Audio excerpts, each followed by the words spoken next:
Okay.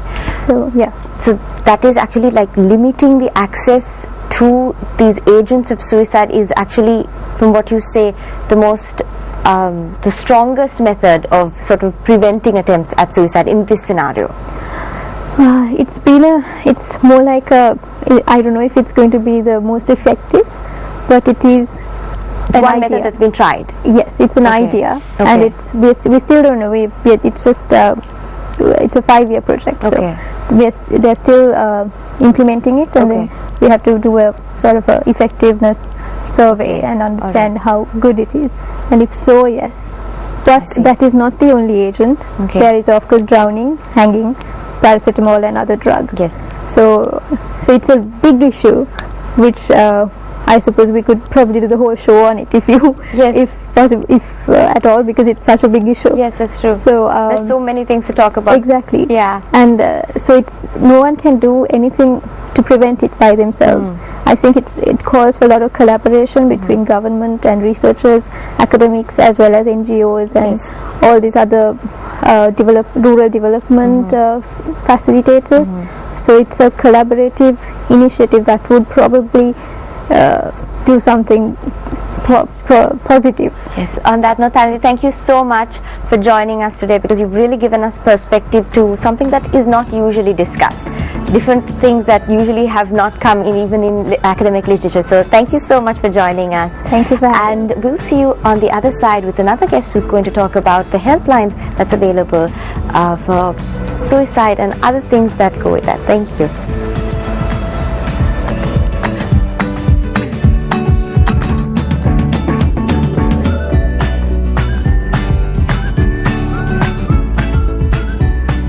Welcome back to GMSL, and today's topic has been suicide, and emotional well-being plays a huge role in this concept and also in the mental health of everyday people. So we have a small clip ready for you to show you the sort of impact that emotional well-being has in terms of people's daily lives, and especially what depression can do for victims of suicide. So let's take a look at this small clip and come back and talk to our guest.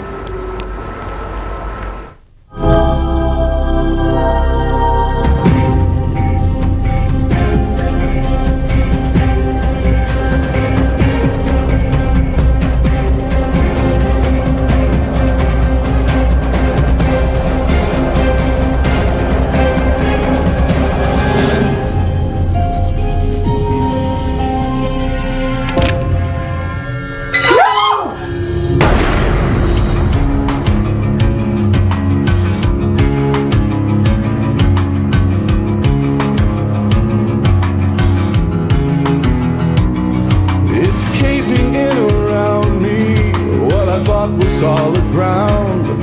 I tried to look the other way, but I couldn't turn around.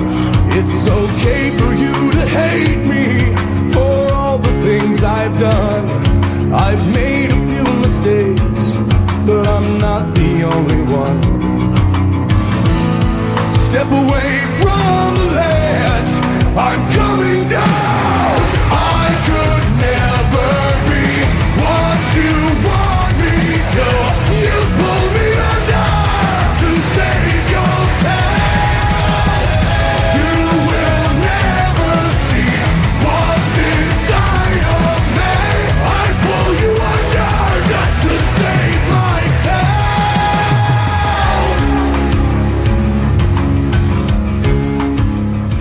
Emotional well-being really does play a huge role in mental health, and my guest right now is someone who really works with helping people out and helping people who have problems and who really need to talk about it. So it is my great honor to introduce to you Mrs. Thusita Kumarakulesingham of the CCC Foundation. Ma'am, good morning. Good morning. And thank you so much for joining us. Thank you for having us here. Definitely. Ma'am, tell me a little bit before we go ahead with the interview, what the CCC Foundation does and what the 3 letters stand for. Okay, the 3 letters stand for Courage, Compassion and Commitment. Okay. We are a set of people total volunteers who got together to help people. We do 2 projects. The first one is actually associated with cancer. I see. Second one is with the mental health and well-being. Okay. So that's the one we are talking Yes. about today. Yes. In that space, we are running a counseling line. That is the CCC hotline. CCC line. Yeah, Okay. it's CCC line. Okay. The number is 1333. Okay. Anyone from anywhere in the country can make a free call and talk to a volunteer trained counselor who will be able to help with their problems. So ma'am, that's 1333. That's a hotline. You can call a trained counselor from, I believe, any language. Is it, ma'am? It's from anywhere. From any language. 1333 is the number. It's a 4-digit number. 1333, the CCC line. Yes. Right, ma'am. If you could tell us a little bit about, like, you have first-hand experience in dealing with people who have problems and who really just want to talk to someone. Tell us about the prevalence, because this is a stigmatized situation in Sri Lanka where people say, you know, I don't go to a psychologist, I don't go to a psychiatrist. So what is the response to a hotline? Do people really call? Do they talk about their problems? Oh yes, they do. See, honestly, the principle is that all of us can have, any one of us can have a mental issue, and sometimes we find it hard to talk to people near and dear to us. It may be such an issue. So when you're mentally unstable at some point of time, you tend to do things that you wouldn't do sensibly. The statistics that we have show us that every 20 out of every 20, one person might attempt some drastic step. So what you're saying is, from every 20 people, Every 20 affected person. Okay. Mentally affected. When I'm saying mentally, this is not like people who've gone off their head or something like that. It's emotionally unstable. All right. So it could be something very simple that has got the person into that situation. And These are people who are clinically emotionally unstable, or no, it simply doesn't people with necessarily have problems? to be. It could be something really initial. At an initial, they may be not people who are taking treatment. I see. It could be you and I. Okay. We come to a situation where we can't cope with the situation that we are facing with, and you might decide, okay, I'm going to take a drastic step. And out of 10 such people, one person will succeed. I see. And today in Sri Lanka, 11 people take their life every day. I see. Right. 11 people. 11 people kill themselves. So that's really not attempted suicide. You're saying this is successful. This is suicide. Okay. Right. So into 10 is the attempts. Right. So you can Into 10? Into 10 is the attempt. What I'm saying, out of every 10 attempts, one person succeeds. Oh, I see. Right. So And if 11 you people go succeed. with statistics, that would be the number. So into 20 such people is your people who have the potential Yes. to get there. But what we believe with us, with this whole principle that we are following, is that if you get people to talk about their problems, if there is somebody who can listen to their problems, Yes. then you can help them. I see. And people are more comfortable talking to on the phone to someone that you don't see than going and having a one-on-one counseling session, or talking to somebody in the family, Okay. because there will be other issues that gets associated with it. So people do call, and some of their problems are easily solvable. Yes. And what we do, the counseling methodology that we practice, we are trained by Lifeline Australia, and it is a non-directive, non-advice giving methodology, Okay. where we empower the person to find the solutions themselves. If you could elaborate a little bit about this methodology. So we don't tell them what to do. Okay. We don't tell them where to go. So it's just a sympathetic ear. Yes, Just going to we listen to them, because all they want is actually someone to listen to. So they are trained to listen. Okay. That is the first step. And then we get them to find alternative solutions to their problem.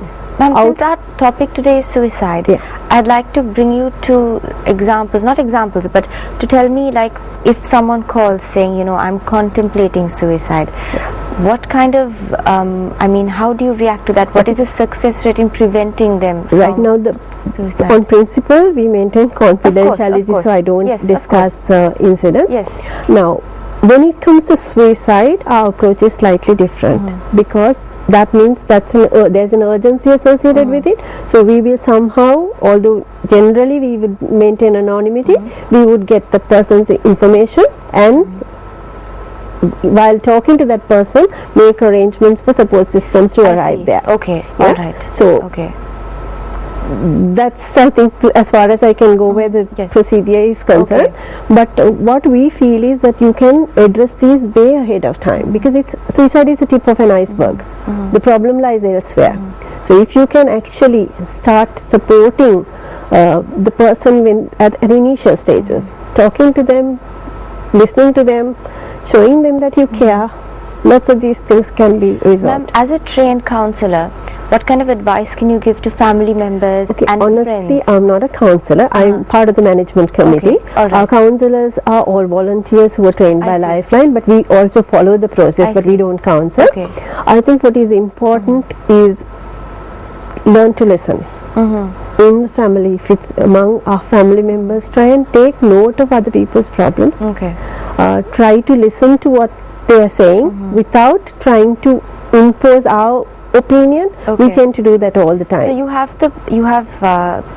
have the symptoms of someone who is going to attempt suicide. You have the telltale signs, to put it in better words. So if somebody can see these telltale signs, what is the most recommended? I think if methods? it's that drastic, by that time you really need professional help.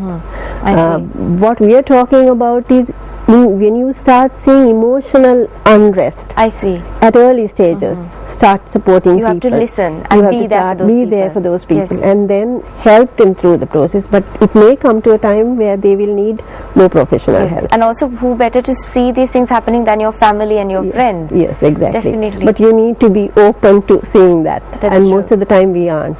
I see. Ma'am, thank you so much for joining us. And to remind everybody out there, the CCC line is 1-333. It's a 4-digit number, 1-333. It's a toll-free number, so anyone can call at any time if you have any problem to talk to trained counselors from all 3 languages who are there from 9 a.m. to 9 p.m. Am I right, ma'am? Yes, 9 a.m. to 9 p.m. We're there to help you out.